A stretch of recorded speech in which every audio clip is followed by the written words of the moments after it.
नमस्कार दोस्तों। पौष पुत्रदा एकादशी की आपको हार्दिक शुभकामनाएं। आज के इस वीडियो में हम आपके लिए पौष पुत्रदा एकादशी की पुरानी कथा लेकर आए हैं, इसलिए कृपया वीडियो को अंत तक जरूर देखिएगा। एक बार धर्मराज युधिष्ठिर बोले, हे भगवान, आपने पोष माह के कृष्ण पक्ष की एकादशी, जिसे सफला एकादशी कहते हैं, उसका महात्म्य बताकर मुझ पर बड़ी कृपा की। अब कृपा करके मुझे पोष मास के शुक्ल पक्ष की एकादशी के विषय में भी विस्तार से बताइए। इस एकादशी का क्या नाम है, इसके व्रत का क्या विधान है और इसकी पूजन विधि क्या है। इस व्रत के पालन से किस प्रकार के फल की प्राप्ति होती है तथा इस एकादशी व्रत में किस देवता का पूजन किया जाता है। कृपया इन सभी बातों को विधि पूर्वक समझाइए। भगवान श्री कृष्ण ने कहा, पौष मास के शुक्ल पक्ष में आने वाली इस एकादशी को पौष पुत्रदा एकादशी कहते हैं।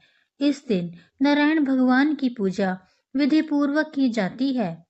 जो भी इस व्रत को श्रद्धा और नियम पूर्वक करता है, उसे इसका फल अवश्य प्राप्त होता है। इस चराचर संसार में पुत्रदा एकादशी के व्रत के समान कोई दूसरा व्रत नहीं है। इस व्रत के पुण्य से मनुष्य तपस्वी, विद्वान और लक्ष्मीवान बनता है। अब मैं तुम्हें इस व्रत की एक कथा सुनाता हूँ, जिसे तुम ध्यान पूर्वक सुनो। भद्रावती नामक नगरी में सुकेतुमान नाम का एक राजा राज्य करता था। उसके कोई पुत्र नहीं था। उसकी स्त्री का नाम शैव्या था। वह निपुत्र होने के कारण सदैव चिंतित रहा करती थी। राजा के पितृ भी रो रो कर पिंड लिया करते थे और सोचा करते थे कि इसके बाद हमको कौन पिंड देगा। राजा को भाई बांधव, धन, हाथी, घोड़े, राज्य और मंत्री, इन सब में से किसी से भी संतोष नहीं होता था। वह सदैव यही विचार करता था कि मेरे मरने के बाद मुझको कौन पिंडदान करेगा। बिना पुत्र के पितरों और देवताओं का ऋण मैं कैसे चुका सकूंगा। जिस घर में पुत्र ना हो, उस घर में सदैव अंधेरा ही रहता है। इसलिए पुत्र उत्पत्ति के लिए प्रयत्न करना चाहिए।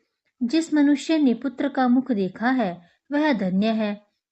उसको इस लोक में यश और परलोक में शांति मिलती है, अर्थात उनके दोनों लोक सुधर जाते हैं।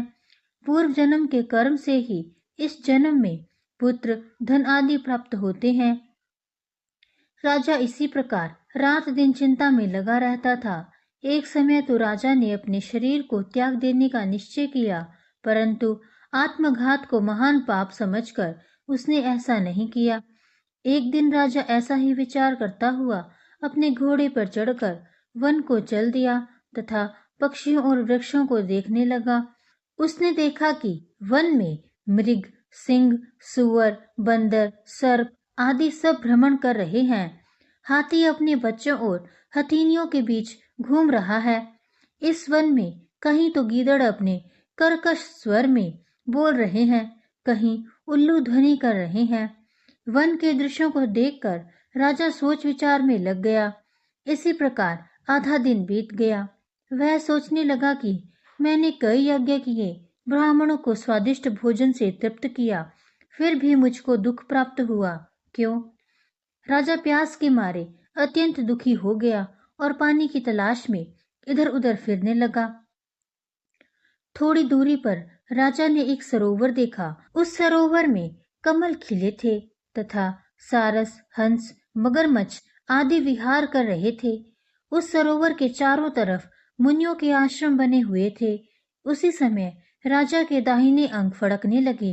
राजा शुभ शकुन समझकर घोड़े से उतरकर मुनियों को दंडवत प्रणाम करके बैठ गया। राजा को देखकर मुनियों ने कहा, हे राजन, हम तुमसे अत्यंत प्रसन्न हैं। तुम्हारी क्या इच्छा है, सो कहो। राजन ने कहा, महाराज, आप कौन हैं और किस लिए यहाँ आए हैं, कृपा करके हमें बताइए। मुनि कहने लगे कि हे राजन, आज संतान देने वाली पुत्रदा एकादशी है। हम लोग विश्वदेव हैं और इस सरोवर में स्नान करने के लिए आए हैं। यह सुनकर राजा कहने लगा कि महाराज, मेरे भी कोई संतान नहीं है, यदि आप मुझ पर प्रसन्न हैं तो एक पुत्र का वरदान दीजिए। मुनि बोले, हे राजन, आज पुत्रदा एकादशी है, आप अवश्य ही इसका व्रत करें। भगवान की कृपा से अवश्य ही आपके घर में पुत्र होगा। मुनि के वचनों को सुनकर राजा ने उसी दिन एकादशी का व्रत किया और द्वादशी को उसका पारण किया। इसके पश्चात मुनियों को प्रणाम करके महल में वापस आ गया। कुछ समय बीतने के बाद रानी ने गर्भ धारण कर लिया और 9 महीने के पश्चात उनके एक पुत्र हुआ। वह राजकुमार अत्यंत शूरवीर, यशस्वी और प्रजापालक हुआ। श्री कृष्ण बोले, हे राजन, पुत्र की प्राप्ति के लिए पुत्रदा एकादशी का व्रत करना चाहिए।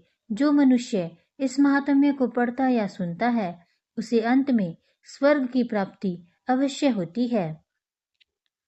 इसी के साथ पुत्रदा एकादशी की पुरानी कथा समाप्त होती है। अगर आपको आज की यह वीडियो पसंद आई हो तो कमेंट्स में जय श्री विष्णु जरूर लिखें और मेरे चैनल को सब्सक्राइब जरूर कीजिएगा। धन्यवाद।